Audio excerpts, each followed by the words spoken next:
नमस्कार, मी ॲडव्होकेट यशवंत महादेव साधू माणगाव रायगड येथील न्यायालयामध्ये गेल्या 23 वर्ष क्रिमिनल प्रॅक्टिस करत आहे।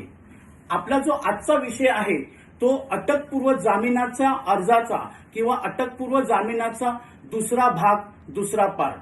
आपण अटकपूर्व जामिनाचा अर्ज आणि त्यावर आर्ग्युमेंट केल्यानंतर मेहरबान कोर्ट आपल्या आरोपीचा अटकपूर्व जामीन मंजूर करताना आपल्या आरोपीला अटकपूर्व जामीन दिल्यानंतर समाजावर त्याचे काही विपरीत परिणाम होणार नाहीत ना, त्याचबरोबर सरकार पक्षाचे साक्षीदार दबावाखाली येणार नाहीत ना, याचा संपूर्णपणे विचार करून आपल्या सद्सद विवेक बुद्धीला जागून मेहरबान कोर्ट आपल्या व्यक्तीला किंवा आपल्या आरोपीला अटकपूर्व जामीन मंजूर करत असतो। अटकपूर्व जामीन मंजूर झाल्यानंतर आपण त्या जामिनाची जी ऑर्डर आहे किंवा जो आदेश आहे त्याची सही शिक्क्याची नक्कल कोर्टातून घ्यायची, त्याचबरोबर एक जामीनदार घ्यायचा आणि त्या जामीनदाराला आणि त्या आरोपीला पोलीस स्टेशनला पाठवायचं।